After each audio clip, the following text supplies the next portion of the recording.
Okay, here we go. If we're gonna apply the integral now, and we're gonna do about 4 different applications. Really important that you try to find the beauty in this. If you can't find the applications of the integral interesting, there's probably something wrong with it. So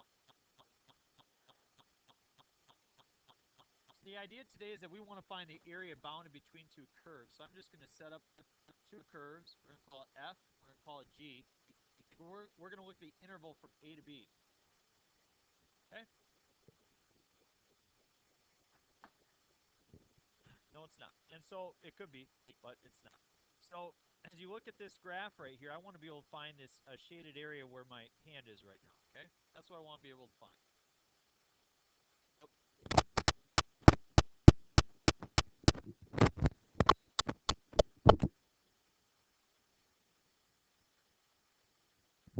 Okay, so as I look for that shaded region, um, I'm going to start by looking at the area underneath the blue curve. Okay? Folks, okay? I already know how to do this, okay? Hannah, okay? That way you don't miss everything I say, okay? So, this is the blue rectangle area. So what I want to do now is, now that I found the blue rectangle area, I can find the red rectangle area. And what I'm really trying to find out is the green rectangle area. I'm trying to find the area of the space in between. We got an idea how I would do that. Yeah, exactly. So given this interval of delta x, or dx, the fact is, if I want to calculate this area, I take the area of the blue minus the area of the red. The width. So therefore, our formula is the integral from a to b of f of x dx minus the integral from a to b of g of x dx. That is equal to the integral from a to b of f of x minus g of x dx. So what that simply says, if I subtract the two functions, that will give me the height of the rectangle in between, and I can use that in order to evaluate the area between the two curves. No, it's not. This first one is not. What's tough for you guys is figuring out.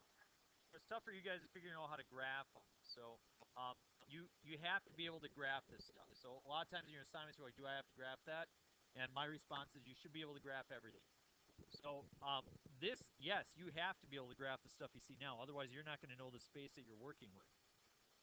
And then it's going to fall apart, and you'll be angry. And so. All right, so flip it over. We want to find the area bounded between y equals x squared and y equals negative x plus 4 over the interval. We're going to go from negative 2 to positive 1. Okay? So I'm going to do my best to graph this.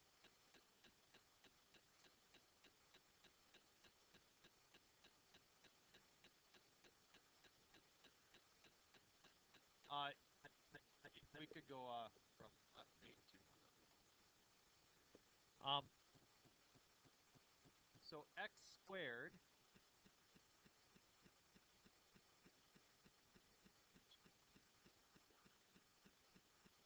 I'm going to go out of my way to draw a really good graph here.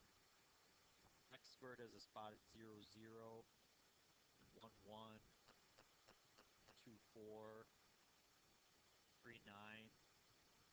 It'd be the same thing on the other side.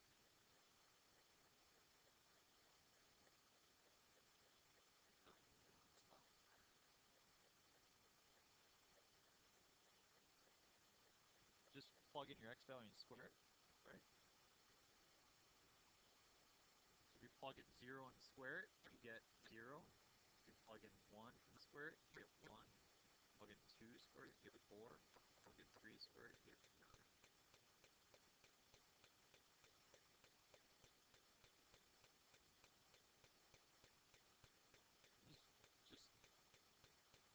picking numbers, plug in to try to get a picture of my graph.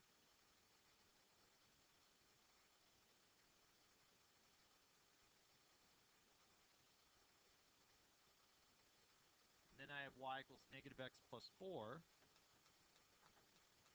That is going to be shifted up 4 units, 1, 2, 3, 4.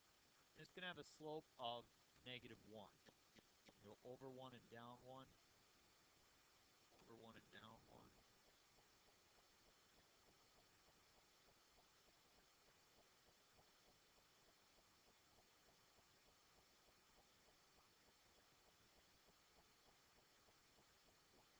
Okay, not too bad of a graph, huh?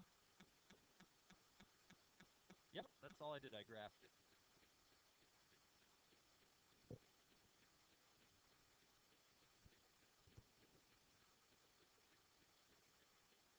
What I want to look at is the area bounded between negative 2 and positive 1. I want to look at this area right here. It is extremely important that we identify the space that we're trying to find the area for. That's because we have to identify which function is on top and which function is on bottom. Which function is on top and what's on the bottom. So therefore, my integral that I set up is the integral from negative 2 to positive 1, because it says that is my interval. That's where I'm looking to find the area. And I have my top function minus my bottom function, dx.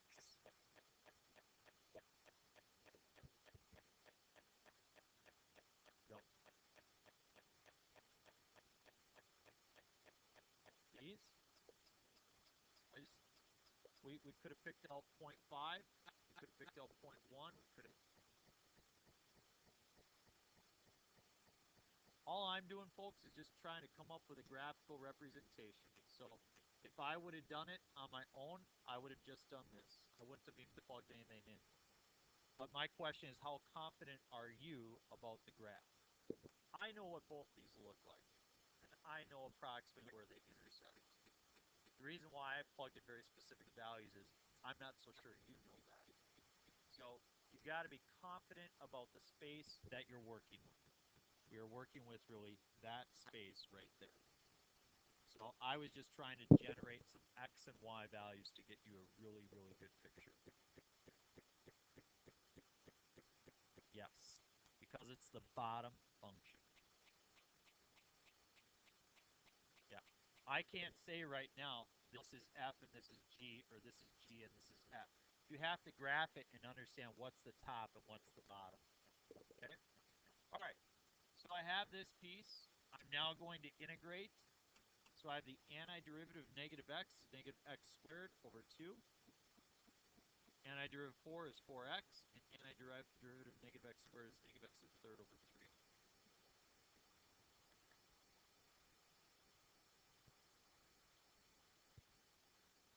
So I plug in negative 2, and I square it, and I get 4. 4 negative, it's negative 4 divided by 2 is negative 2. Well, I'm sorry, I need to plug in 1. Be negative 1 half plus 4 minus 1/3 minus. Now I plug in that negative 2. I get negative 2 minus 8 plus 8/3.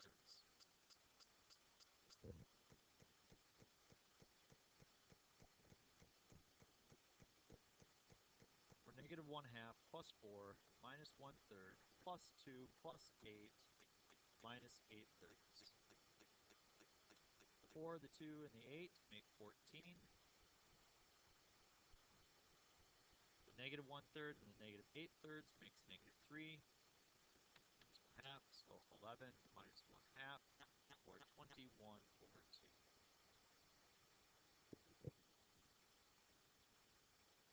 That is your answer. here's what's challenging. It's not as easy to check your answer using your calculator with these type of problems as it is with the other type of problems we've done. Here's what you can check.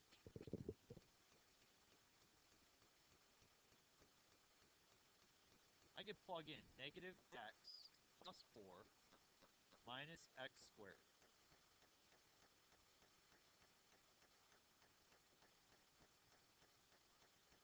And as you notice, how many graphs do I get? 1 or 2? I get 1 graph. Your calculator isn't able to take the first graph and the second graph, plot them together, and draw the area in between. It can only tell you, did you evaluate the integral correctly? So as I go second calculate, I might type in -2 and positive 1. 7.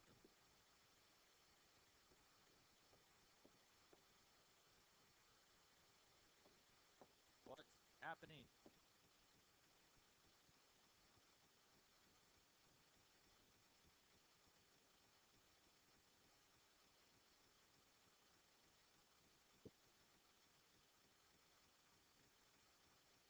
Thank you. 10.5. It can tell you if you evaluated the integral correctly, but there is no way to determine if you set that up correctly. Your calculator can't test that for you. Now, this is the most basic setup for an integral that you will see, area between two curves. We will be doing volume and coming up with all sorts of crazy shapes. So my encouragement to you is this. Look at the graph, you will understand it correctly, and then check your answer after this. Tomorrow we'll pick up with example 2 and go on from there.